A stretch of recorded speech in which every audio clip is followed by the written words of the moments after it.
I'm Janice Edwards. Coming up on Bay Area Vista, we are on location for the San Jose Jazz Summerfest. It's an annual love affair with music that uplifts spirits and brings communities together. That's next. Join us.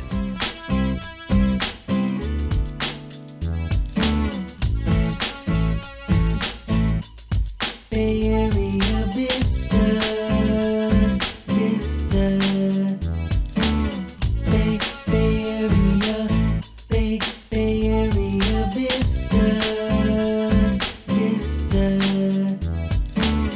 Bay Area, Bay Area Vista. I'm Janice Edwards. Welcome to Bay Area Vista. We're on location for the San Jose Jazz Summerfest. It's been an incredible weekend. I've loved being on the main stage, emceeing at the Sobrato Organization main stage. We have highlights, guest stars, so many things to share with you. I'm sure you'll enjoy the show, and thank you so much for joining us. He twisted soul music into funk. Let's give a Summerfest warm welcome to George Clinton and Parliament Funkadelic.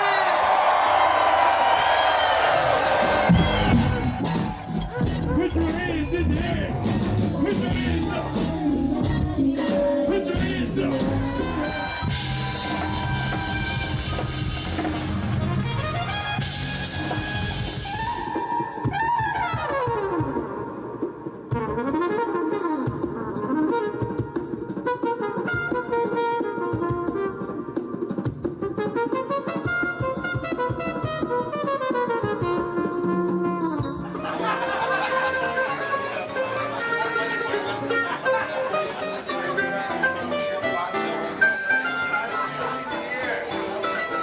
It's always a pleasure to talk with Dr. Emmett Carson, and of course, you are a sponsor this year not only of the festival, but the Hammer Stage. Absolutely, we're excited about that. It's a wonderful opportunity to increase our commitment to San Jose and to jazz. Yes. Why did you think it was important to expand in this way? Well, you know, at a time when we have so many divisions within community, to bring people together is more important than ever before, and we wanted to step up our community for what we think is a signature event, not only for San Jose, but the Silicon Valley region. Yes, every year you have supported the Jazz Fest, so why does it have such an impact, and why is it so important? Well, again, it's a community gathering where people of all incomes, all ethnicities, all backgrounds can come together and enjoy a cultural event that makes us realize we are better together than we are apart from one another. That is so true. What are some of the initiatives that the foundation is focusing on in the year coming up? Well, this October at our regional meeting, we will be announcing our new grant-making guidelines, so I encourage people to stay tuned for that. We will also be hosting an on-the-table exercise where we're asking people to engage in everyday conversations on housing around a meal. So go to our website or type in On the Table Silicon Valley and learn how you can be a sponsor with your friends to discuss housing challenges here in Silicon Valley. Well, it's always great to see you. Thank you again for your support of the Jazz Fest. We're happy to do it, and as always, we're happy to be featured on your show. So thank you so much. Thank you. We're just thrilled to be able to host supporters for San Jose Jazz. It's a really important organization here in our community. Jazz is distinctively American. We need to start recognizing what we all share and enjoy together and spend a little less time focusing on the battles. Bay Area Vista is dedicated to sharing stories of impact, and we're excited to bring you a story about a Lyft driver who is uplifting our community by bringing people together, one ride share at a time.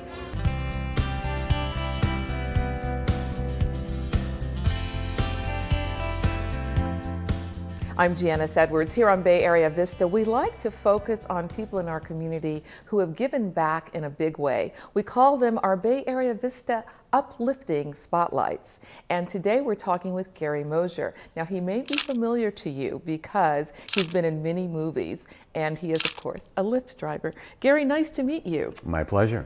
Let's talk about some of your impressive credits. Where have people seen you on screen? Well, if they watch TV at 3 in the morning, they probably saw me killing someone or being killed. So you were always the bad guy? Yes, I always played the bad guy, and I was never allowed to smile because, as one of my directors said, my killer doesn't have dimples. And you have great dimples.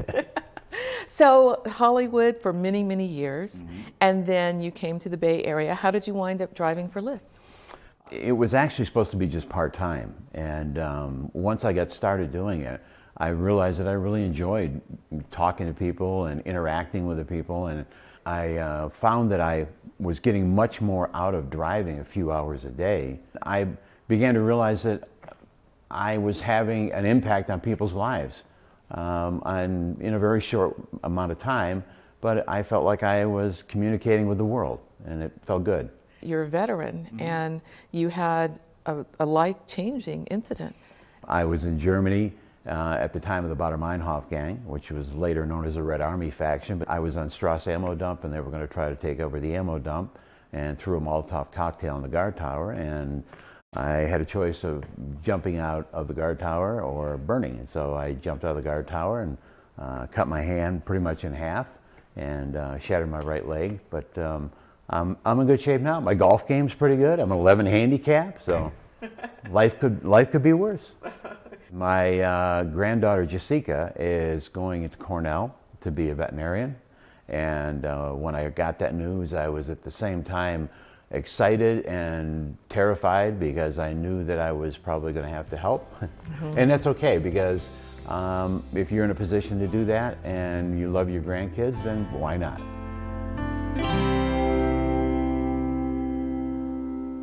I remember you.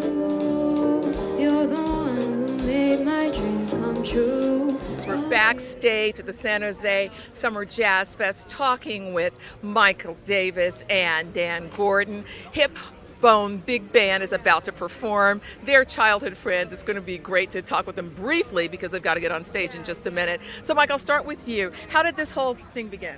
Well, this is a project that I've been working on for a few years, Big Band, and we recorded some in New York and some in Los Angeles, and Dan is one of my favorite people on earth, and a great bass trombone player, and an amazing brewer of beer, and he called me up and said, hey, maybe we can get this at the San Jose Jazz Festival. I've had the great pleasure to play here many, many years ago. It's an amazing festival. And so Dan kind of made it happen, and now we've got the best musicians from the San Francisco Bay Area, including Dan Gordon, and we're getting ready to hit, so we're looking forward to it. Yeah. I love that you two are such good friends. And of course, Dan, you're the founder of Gordon Biersch Brewing and also the amazing garlic fries. Are there garlic fries here at the festival? I don't think they're here today, but we do have the beer and our new hard cider called Wild Side all over the place. So yeah, we're well represented. Yes, product placement. So how about you? You two have known each other for years. Give me the childhood history and how you two wound up playing together. I mean, playing music together. Well, we started off in the California Youth Symphony. Mike grew up in Santa Clara, went to Booksar High School. I went to Homestead High School in Cupertino. Two schools with phenomenal music programs. We ended up in some honor groups, and we've been friends ever since. We played in a section from the time we were 14 until 18, and he went on to become great. I mean, literally the best trombone player in the country. Toured with Frank Sinatra, Buddy Rich, right out of high school, out of college, and then went on touring with the Rolling Stones. And he's really a top call studio guy in New York, and I'm just lucky to be able to have the opportunity to play with him. This is an awesome festival, as you know, Janice. It's it's a world-class event, and to be able to come home and get to play at this festival, it's an honor, and I'm really grateful for the opportunity, and really, really excited and looking forward to it. It's interesting because I've been involved since year one, being I think we're the second sponsor after Southwest Airlines that Gordon Biersch stepped in. Being a jazz and arts backer, I think it's really important to keep the awareness and performance of jazz because it filters down to the educational elements in schools, and it really makes better, well-rounded students. So it's an integral part of our society, and having a festival that brings it into prominence is very, very important. Let's welcome Hip Bone Big Band. 1, 2, 1, 2, 1, 2, 3, 4.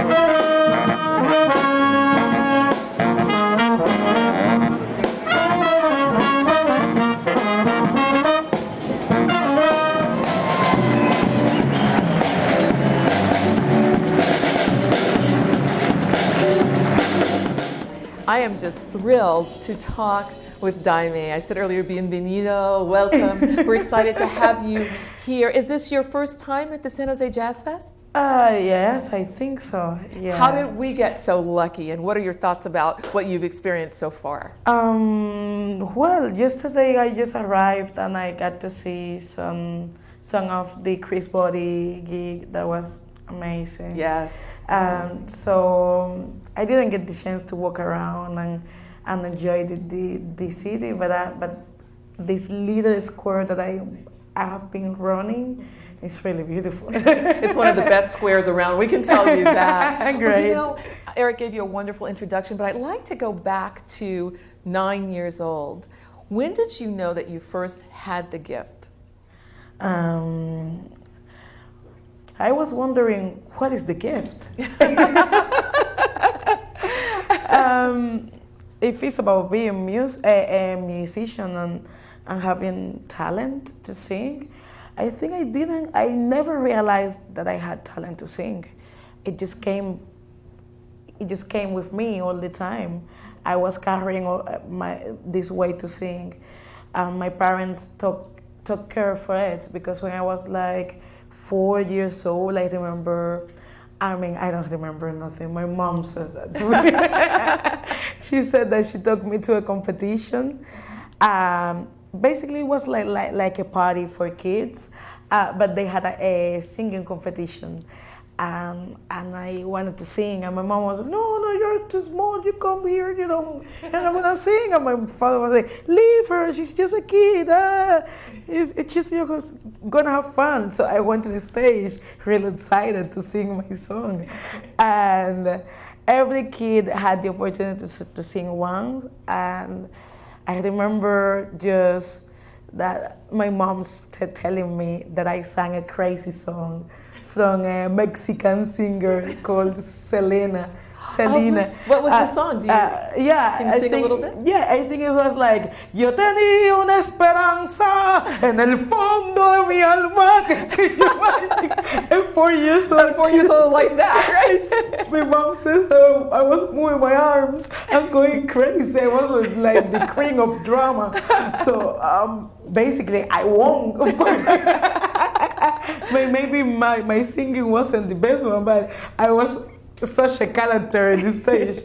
So it was the moment that my parents said, we should take care for her. I just love your ebullience and your spirit, and you're so modest too, because when you say you're just doing this, I mean, you have this worldwide recognition and acclaim. So when did it evolve for you from being at the conservatory to recognizing that you were going to have a musical career? I think everyone that is in the musical studies, as we are in Cuba, when you get the musical conservatory, you go to study classical music. So it's a serious training, you know. And of course, everyone wants success and being like traveling and making gigs around the world. But being honest, I never thought that it could be that quickly, that it could happen in my life, being so young.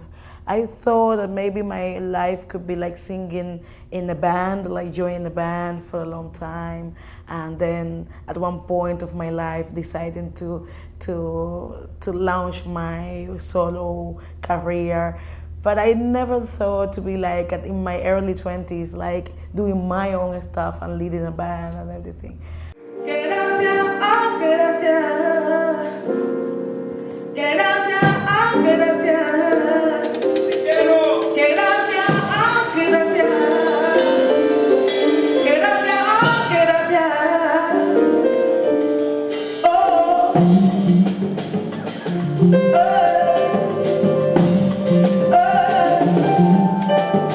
And I've heard you say too that once you sang jazz, you couldn't go back to singing certain other Cuban songs. So jazz really claimed you in that way. Yeah, jazz is really strong. And I think when you fall in love with jazz, it's hard to move back, because jazz first gives you freedom to just open your mind and your heart and your mouth. You know, you just do whatever you want to do. And you know, this is jazz, baby. You have no worry about, oh, I have to sing this song in this way. I gotta do it this other one. You know, you're like feeling the vibe of the song, and you are following that taste, you know.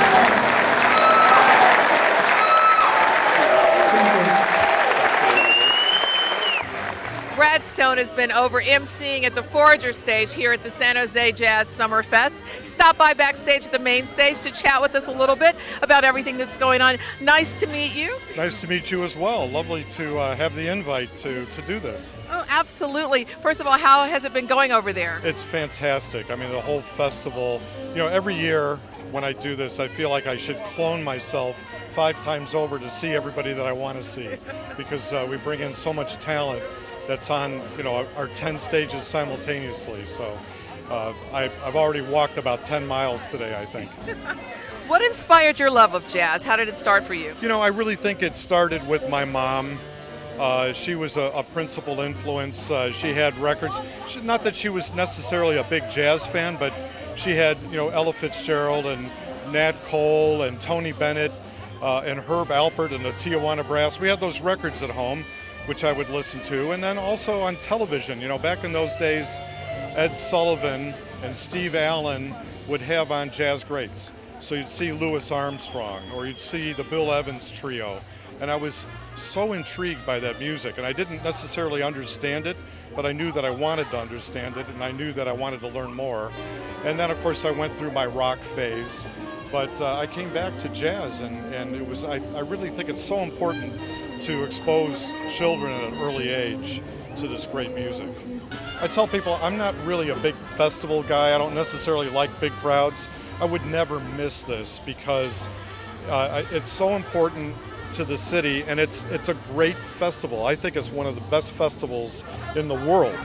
Mayor Sam Liccardo has stopped backstage at the main stage. He's been all over the festival today, and of course, you had the brunch yesterday. How has this year been in terms of the experience? Oh, fantastic. I've heard nothing but rave reviews from everybody I'm running into. And I know they sold out a whole series of tickets I know at least last night. So things are going pretty well for the whole event.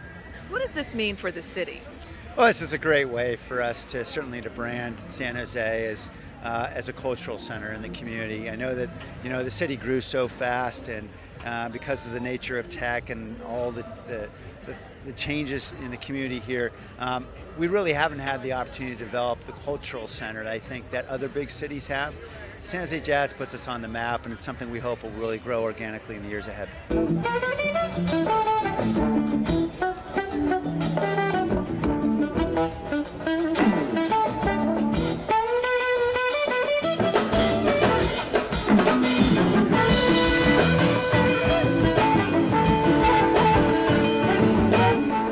Rawson is the Executive Director of San Jose Jazz, and of course, it's great to see you as always. Congratulations. How do you feel it's been going so far? This is the 3rd day.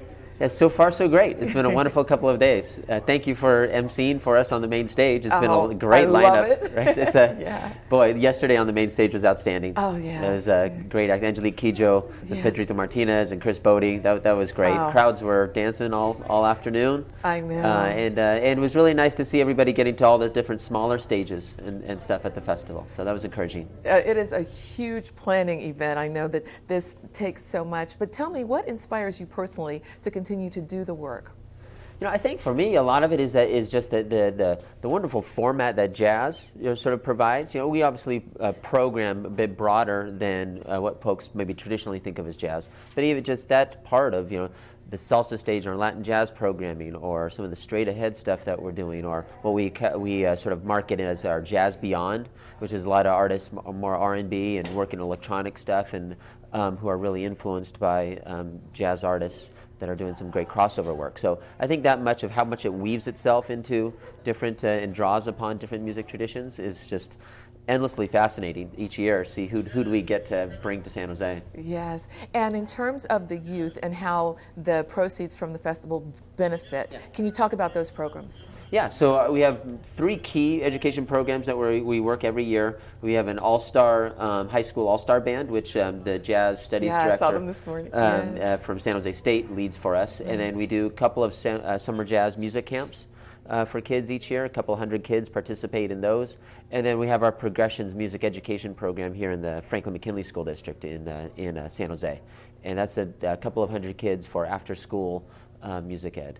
And those programs are really having wonderful impacts. I'd say in the past 5 years, they've really taken a strong hold, and we're getting a lot of interest, a lot of desire to see us in other locations and things like that. So it's great to have the support. Yes, it's truly wonderful. Well, Brendan, thank you so much for all that you do, and thank you for filling the streets of San Jose with music and just really bringing community together in the way that you do it and uplifting our spirits. Thank you, Janice. Thank you for being here. Certainly. If you'd like to contact San Jose Jazz, details are on our screen. It's been said that music is the rhythm of life, but in life, it's really the connection to each other that makes a difference. We're delighted to share this story with you of a Lyft driver who is uplifting others through dedication and commitment to connecting them.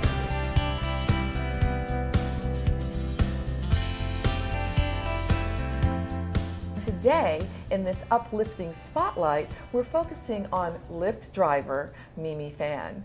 Mimi, nice to meet you. Nice to meet you, Janice. Happy to be here. Oh, so glad to talk with you. I mean, I've heard so many great things about you because you are someone who goes above and beyond to really give back to our communities. How did you first start working with Lyft? Being a single mom can be a little challenging. So actually one day I was talking to a colleague at work, and he had mentioned that he had driven for a little bit yesterday and made great money. And I said, what, drive? What do you mean drive? He says, well, I drive for a ride share, and it's called Lyft, the pink mustache. And I had no idea that that's what it was. I'm from San Francisco. I am a local girl, and I know the streets of San Francisco pretty well. So it just made sense. So I applied, and September 2013 was when I gave my first ride, September 15th, 2013.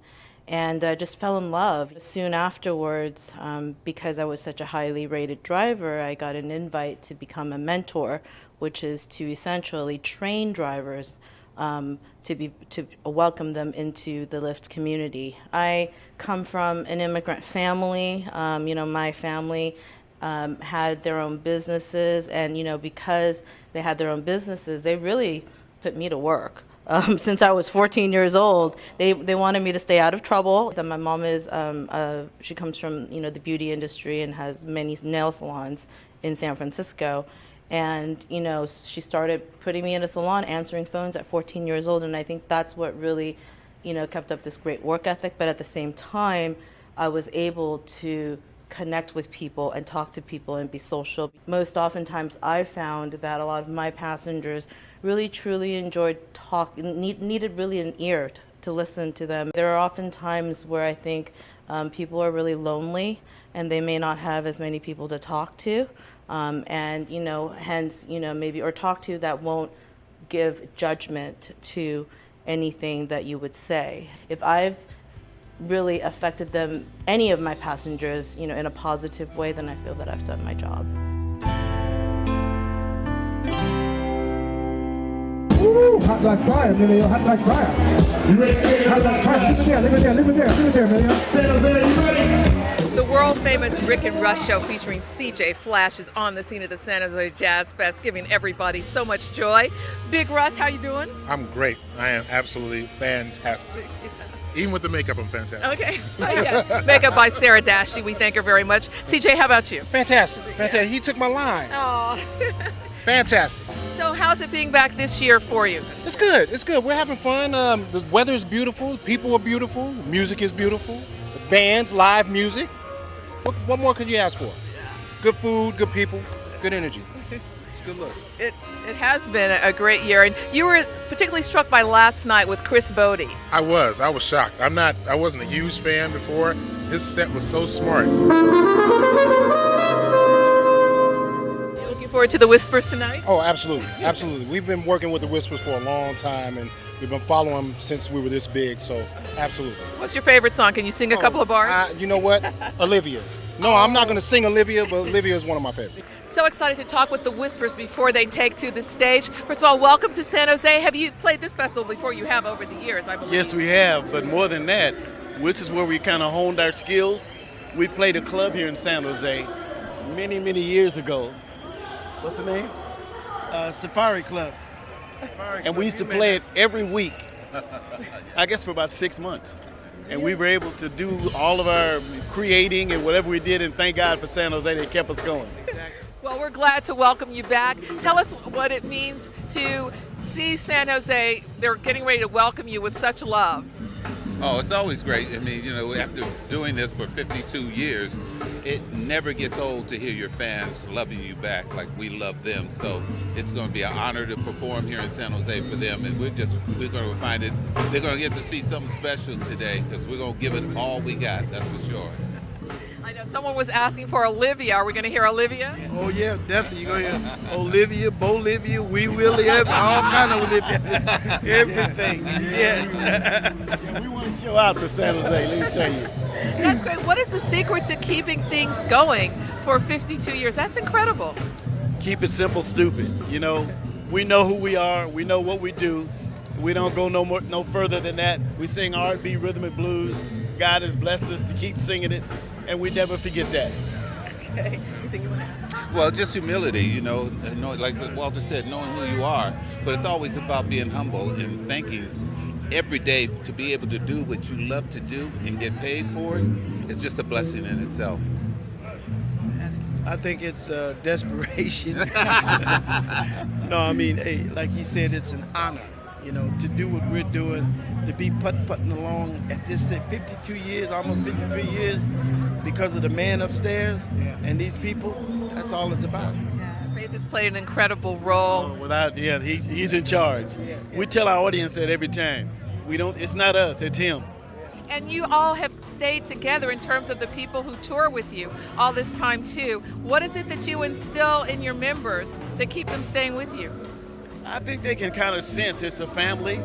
You know, like I said, we're very honest. We've been so blessed. Our fans have been with us all these years. So the musicians, most of them come from the Bay Area, all over the Bay Area, San Jose, San Francisco. But we've just been so fortunate to have guys that believe in what we're doing, and we believe in them. And here we are, 52 years later. That's amazing. I never would have believed it, to be honest with you.